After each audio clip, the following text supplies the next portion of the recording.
इस वीडियो को पूरा देखने के बाद आप भी कहेंगे कि शुक्र है भारत में नरेंद्र मोदी जैसे प्रधानमंत्री हैं जो किसी के दबाव में नहीं आते।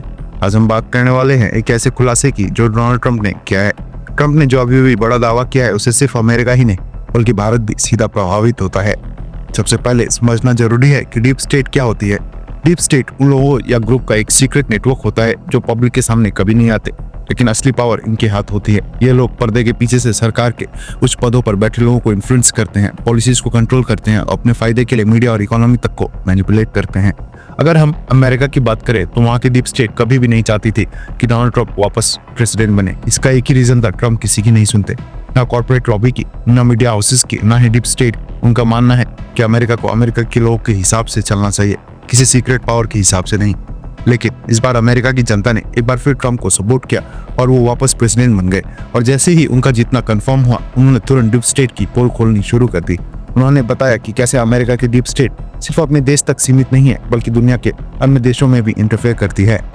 अगर आपने जॉर्ज सोरोस का नाम सुना हो तो आपको ये भी पता होगा कि उनको डीप स्टेट का पोस्टर बॉय कहा जाता है। ये वही शख्स है जो दुनिया भर की सरकारों को अपनी चालाकियों से कंट्रोल करना चाहता है। अमेरिका में बाइडेन और कमला हैरिस जैसे लोग जॉर्ज सोरोस को पूरा सपोर्ट करते थे और उनके द्वारा चलाए जा रहे सीक्रेट प्लान्स का हिस्सा थे।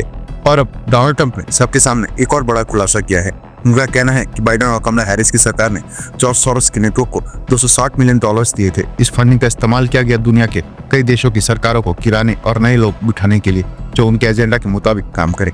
सबसे हैरानी की बात यह है कि उन देशों की लिस्ट में भारत का भी नाम शामिल है। जी हाँ, भारत भी उन देशों में था जिसमें जॉर्ज सोरोस और डीप स्टेट ने मोदी सरकार के खिलाफ साजिश रचने की कोशिश की थी। डोनाल्ड ट्रंप ने यह भी कहा कि यूएसएड जैसे ऑर्गेनाइजेशंस का भी इस्तेमाल किया गया था ताकि चुपके से फंडिंग पहुंचाई जा सके और सरकारों के खिलाफ चाल चली जा सके।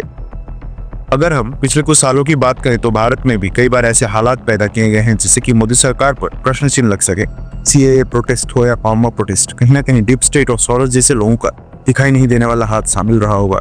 पिछले लोकसभा चुनाव के दौरान भी जॉर्ज सोरोस खुद नरेंद्र मोदी और उनकी हिंदू नेशनलिस्ट पॉलिसी के खिलाफ खुलकर बोल चुके हैं।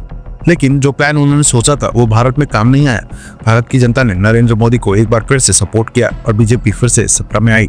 वहीं दूसरी तरफ अमेरिका में भी डोनाल्ड ट्रंप वापस आ गए हैं। इसका मतलब है कि डीप स्टेट का पूरा प्लान भारत और अमेरिका दोनों में नाकाम हो गया है। अब सवाल उठता है कि आखिर डीप स्टेट को मोदी और ट्रंप से इतनी प्रॉब्लम क्यों? इसका जवाब सिंपल है, क्योंकि ये दोनों लीडर किसी के दबाव में नहीं आते। ये दोनों नेशनलिस्ट लीडर है जो अपने देश के हित के लिए काम करते हैं।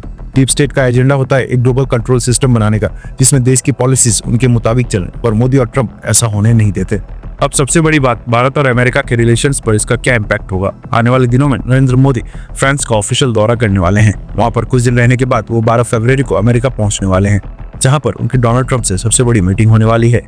व्हाइट हाउस में इस मीटिंग का इंतजार हो रहा है क्योंकि डोनाल्ड ट्रंप और नरेंद्र मोदी के बीच जो डिस्कशंस होंगे वो सिर्फ भारत अमेरिका के रिलेशंस तक सीमित नहीं रहेंगे बल्कि डीप स्टेट के खिलाफ आगे की स्ट्रैटेजी पर भी बात होगी। अगर ट्रंप ने खुद कहा है कि भारत भी डीप स्टेट का टारगेट था तो मोदी इस बात को लाइटली नहीं लेंगे।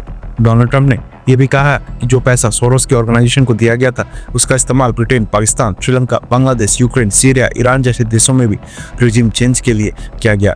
और अगर हम देखें तो इन सभी जगह हालात बिगड़ चुके हैं, कहीं फाइनेंशियल क्राइसिस, कहीं राइट्स, कहीं पॉलिटिकल स्टेबिलिटी।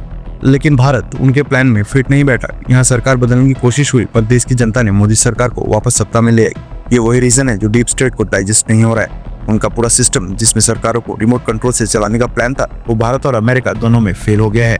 आने वाले दिनों में और भी बड़े खुलासे हो सकते हैं। आपको क्या लगता है, क्या कांग्रेस पार्टी ने भी जॉर्ज सोरोस जैसे लोगों की मदद से मोदी सरकार को हराने की कोशिश की थी? क्या आपको लगता है कि भारत में भी डीप स्टेट का नेटवर्क मजबूत है?